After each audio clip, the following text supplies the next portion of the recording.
कांग्रेस नेता दिग्विजय सिंह के बयान से किनारा करते हुए राहुल गांधी ने कहा कि वे सेना का सम्मान करते हैं। उनके इस बयान पर भाजपा ने उन्हें जमकर लताड़ लगाई है। भाजपा के वरिष्ठ नेता रविशंकर प्रसाद ने कहा कि राहुल गांधी ने यह पहली बार कहा है कि वो सेना का सम्मान करते हैं, लेकिन उनके बयान से ही कई सारे सवाल खड़े हो रहे हैं।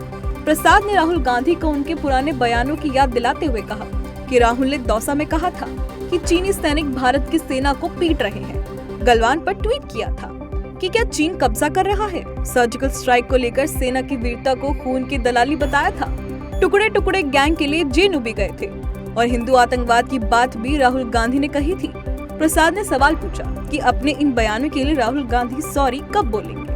उन्होंने कहा कि कांग्रेस की पुरानी आदत रही है, जब भी वो फंसती है तो उसे अपने नेताओं का निजी बयान करार देकर बचने की कोशिश करती है।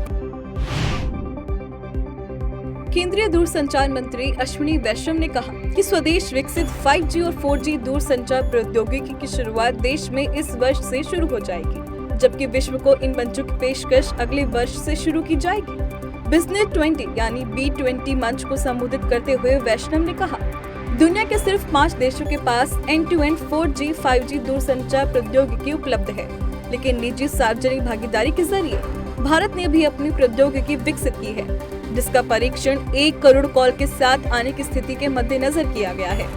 वैष्णव ने कहा, 2023 के दौरान हम करीब 50,000 से 70,000 टावर स्थलों पर इसे शुरू करेंगे और 2024 में इन प्रौद्योगिकी की पेशकश पूरी दुनिया को की जाएगी। भारत इस बार अपना 74वां गणतंत्र दिवस मनाने जा रहा है। इस बार गणतंत्र दिवस की परेड भी खास होने वाली है, क्योंकि भारतीय सेना कर्तव्य पथ पर परेड के दौरान स्वदेशी का संदेश देगी। परेड में प्रदर्शित किए जाने वाले सभी सैन्य उपकरण स्वदेशी यानी मेड इन इंडिया होंगे। यह रक्षा निर्माण क्षेत्र में आत्मनिर्भरता भारत को बढ़ावा देने के संदेश को भी दर्शाता है। 21 बंदूकों की सलामी भी भारत में बनी 105 mm की इंडियन फील्ड गन से दी जाएगी। दिल्ली क्षेत्र के chief of staff major general Bhavnish Kumar ने बताया कि सैन्य उपकरणों में मुख्य युद्धक टैंक अर्जुन MK1, त्वरित प्रतिक्रिया से लड़ने वाले वाहन K9 वज्र स्वचालित बंदूकें, आकाश मिसाइल प्रणाली और नाग मिसाइल प्रणाली शामिल होंगे। भारत के विदेश मंत्री एस जयशंकर 18 से 19 जनवरी के दौरान मालदीव के दौरे पर गए थे। इस दौरान उन्होंने वहां पर कई महत्वपूर्ण मुद्दों पर बातचीत की थी। इसका असर दिखना भी अब शुरू हो गया है। मालदीव ने फैसला लिया है कि वो भारत का संयुक्त राष्ट्र सुरक्षा परिषद में गैर स्थायी सीट के लिए 2028 से 29 में सपोर्ट करेगा। इसके लिए संयुक्त राष्ट्र सुरक्षा परिषद में वर्ष 2027 के 81वें सत्र के दौरान चुनाव होने वाले हैं। तो वहीं मालदीव के विदेश मंत्रालय ने एक बयान जारी करते हुए कहा कि हमारा भारत के साथ एक मजबूत रिश्ता है। हम भारत के लिए समर्थन जाहिर करते हैं। हम दोनों के देश के आपसी संबंध एक दूसरे के लिए समर्पित है। बिहार में सत्तारूढ़ जनता दल यूनाइटेड में आंतरिक विवाद अब सड़कों पर दिखने लगा है। इस बीच मंगलवार को जेडीयू संसदीय बोर्ड के अध्यक्ष उपेंद्र कुशवाहा ने पार्टी के अध्यक्ष ललन सिंह पर गंभीर आरोप लगाते हुए कहा कि आखिर जेडीयू नेतृत्व की राजद के साथ क्या डील हुई है, ये उन्हें बताना चाहिए। पटना में प्रेस वार्ता में कुशवाहा ने स्पष्ट लहजे में यह भी कहा कि पार्टी भी नीतीश कुमार को कमजोर करने की कोशिश हो रही है। उन्होंने कहा, वे लगातार नीतीश कुमार के खिलाफ जो भी प्रहार होता है वह सामने आकर झेलते हैं। इस कारण लोग कुशवाहा को ही किनारे करने की कोशिश में लगे हुए हैं। उन्होंने कहा कि पार्टी के राष्ट्रीय अध्यक्ष ललन सिंह पार्टी की बैठक बुलाकर बताएं कि आरजेडी से क्या डील हुई है। हम आंख मूंद कर नहीं देखेंगे। कांग्रेस नेता दिग्विजय सिंह ने सर्जिकल स्ट्राइक का सबूत मांग लिया था। इस पर मुख्यमंत्री शिवराज सिंह चौहान ने निशाना साधा है। सीएम शिवराज सिंह ने प्रेस कॉन्फ्रेंस कर कहा कि कांग्रेस कभी सर्जिकल स्ट्राइक का सबूत मांगता है, कभी भगवान राम पर सवाल उठाती है। उन्होंने कहा कि दिग्विजय सिंह पाकिस्तान के साथ खड़े हैं। सेना का मनोबल गिराने का काम कांग्रेस ना करे। शिवराज ने कहा, यह लोग भारत जोड़ो यात्रा में सर्जिकल स्ट्राइक के सबूत मांग रहे हैं। यात्रा में टुकड़े टुकड़े गैंग इनके साथ चल रहा है। मुख्यमंत्री ने कहा, राहुल गांधी सवाल करते हैं कि सेना कमजोर हो गई है, यह तो देशभक्ति नहीं है। उन्होंने कहा कि कांग्रेस का डीएनए ही पाकिस्तान परस्ती का है। दिल्ली एनसीआर सहित उत्तर प्रदेश, राजस्थान, उत्तराखंड के कई हिस्सों में भूकंप के तेज झटके महसूस किए गए। भूकंप के तेज झटकों के कारण कुछ सेकंड तक धरती हिलती रही। भूकंप की तीव्रता रिक्टर स्केल पर 5.8 मापी गई। वहीं भूकंप का केंद्र नेपाल से 12 किलोमीटर दूर कालिका में बताया जा रहा है। इससे पहले दिल्ली में 5 जनवरी को भूकंप के झटके महसूस किए गए थे। उस दौरान दिल्ली और एनसीआर में रात करीब 8 बजे भूकंप के तेज झटके आए थे। मध्य प्रदेश के मुरैना जिले में एक बुजुर्ग व्यक्ति ने इस्लाम छोड़कर सनातन धर्म में घर वापसी कर ली है। सलीम खान अब बाबा सुखराम दास के नाम से जाने जाएंगे। सुखराम दास ने बताया कि अचानक ही सनातन धर्म के प्रति उनकी आस्था बढ़ने लगी। इसके बाद उन्होंने अपना घर छोड़ दिया। फिर वह खड़ियाहार में बने हनुमान जी के मंदिर जा पहुंचे। उन्होंने मंदिर के महंत से कहा कि वह मुस्लिम है और हिंदू बनना चाहते हैं। इसके बाद वह महंत को अपना गुरु मानकर वहां पूजा पाठ करने लगे। सलीम का कहना है कि भगवान और गुरु महाराज की कृपा होने पर उनके गुरु ने उन्हें दीक्षा दी है। फिर नामकरण करते हुए नया नाम सुखराम दास कर दिया।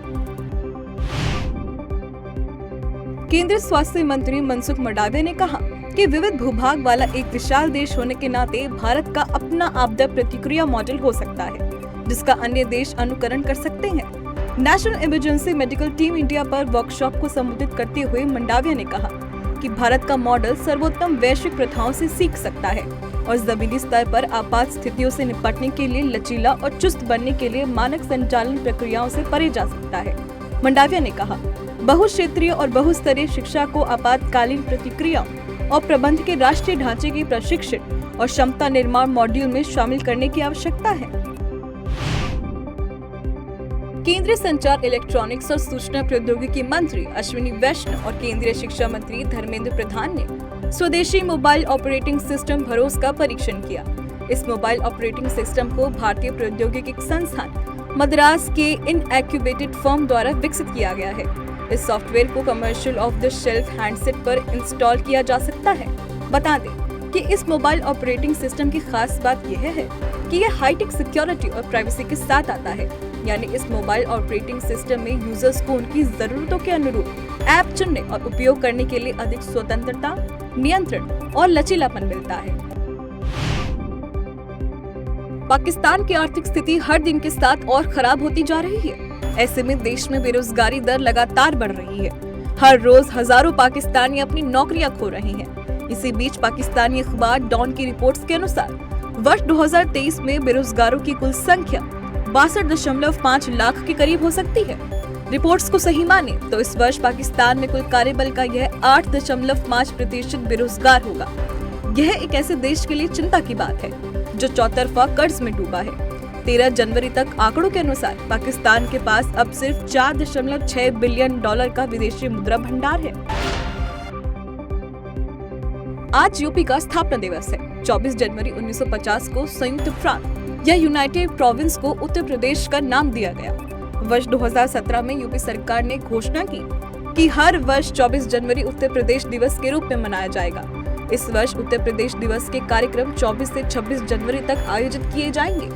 स्थापना दिवस के मौके पर सीएम योगी ने ट्वीट कर कहा, पीएम मोदी के नेतृत्व में हम सब अपने प्रदेश को आत्मनिर्भर बनाने के लिए आज संकल्प लें। राष्ट्रपति द्रौपदी मुर्मू ने ट्वीट करते हुए कहा, उत्तर प्रदेश दिवस पर राज्य के निवासियों को मेरी हार्दिक शुभकामनाएं। साथ ही पीएम नरेंद्र मोदी ने भी कहा, उत्तर प्रदेश दिवस पर यहाँ के लोगों को ढेरों शुभकामनाएं। यूपी के लोगों ने कई क्षेत्रों में मिसाल कायम की है।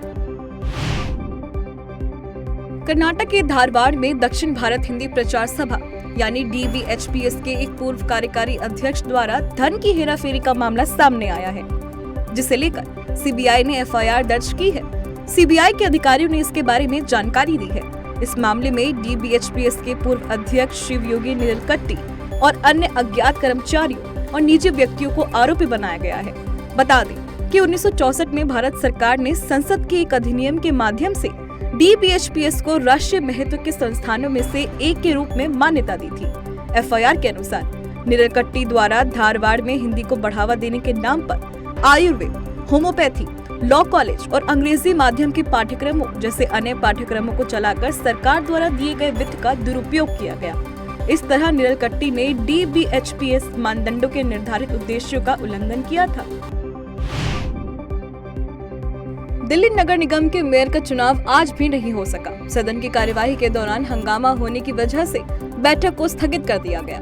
वहीं जब तक नए मेयर का चुनाव नहीं हो जाता है, तब तक MCD पीठासन अधिकारी सत्य शर्मा कार्य देखेंगे। इससे पहले 6 जनवरी को चुनाव होना था, लेकिन आम आदमी पार्टी और भाजपा के बीच हुए हंगामे के चलते चुनाव नहीं हो पाया था। बता दें कि पहले सभी मनोनीत सदस्यों की बारी बारी से शपथ दिलाई गई। इसके बाद सभी निर्वाचित पार्षदों ने शपथ ली। दिल्ली के श्रद्धा मर्डर केस में पुलिस ने 6,629 पन्नों की चार्जशीट दायर की है। इस दौरान आरोपी आफ्ताब पूनावाला को वीडियो कॉन्फ्रेंसिंग के माध्यम से साकेत कोर्ट में पेश किया गया। कोर्ट ने पूनावाला की न्यायिक हिरासत 7 फरवरी तक बढ़ा दी है। बताया गया है कि चार्जशीट को 100 से ज्यादा गवाहों के अलावा फॉरेंसिक और इलेक्ट्रॉनिक सबूतों के आधार पर बनाया गया है। छतरपुर के जंगलों से बरामद हड्डियों की डीएनए रिपोर्ट को भी चार्जशीट में शामिल किया गया है। इसके अलावा आफ्ताब पूनावाला का नार्को टेस्ट, पॉलीग्राफ टेस्ट की रिपोर्ट्स भी चार्जशीट में शामिल है। सीएम शिवराज सिंह चौहान की अध्यक्षता में कैबिनेट की बैठक हुई। बैठक में कई अहम निर्णय लेने के साथ ही मुख्यमंत्री ने बताया कि 2 फरवरी को दिल्ली स्थित मध्य प्रदेश के नए भवन का लोकार्पण होगा। इस कार्यक्रम में सभी मंत्री उपस्थित होंगे।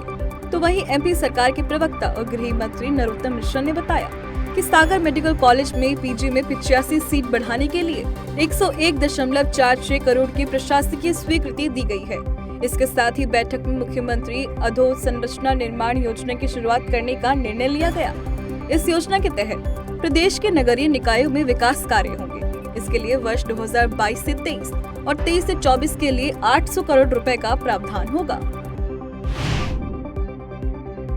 कर्नाटक में सत्ताधारी बीजेपी ने राज्य के पूर्व मुख्यमंत्री सिद्धारमैया और कांग्रेस के खिलाफ लोकायुक्त से शिकायत की है।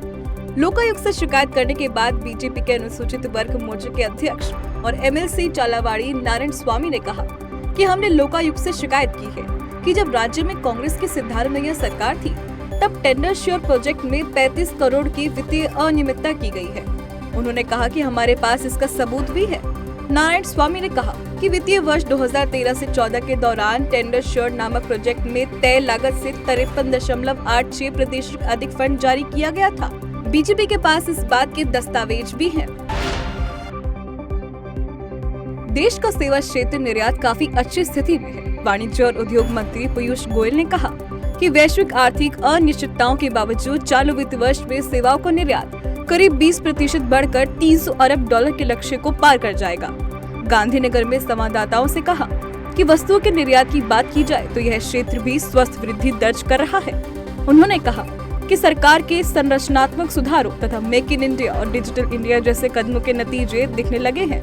बता दें कि अप्रैल से दिसंबर 2022 से 23 के दौरान कुल निर्यात 9% बढ़कर $332.76 अरब हो गया, जबकि आयात 24.96% से बढ़कर $551.7 अरब रहा है। 15वें हॉकी विश्व कप में क्रॉसओवर मुकाबले पूरे होते ही क्वार्टर फाइनल मुकाबले तय हो गए हैं। ऑस्ट्रेलिया, बेल्जियम, न्यूजीलैंड, दक्षिण कोरिया, जर्मनी, स्पेन, इंग्लैंड और जर्मनी ने इस बार अंतिम 8 में जगह बनाई है। ओडिशा में हो रही प्रतियोगिता में कुल 16 टीमों ने भाग लिया था, जिन्हें 4 ग्रुप में बांटा गया था। हर ग्रुप से टॉप करने वाली टीम सीधे क्वार्टर फाइनल में पहुंची थी, जबकि दूसरे और तीसरे नंबर पर रही टीमों ने क्रॉसओवर खेला था।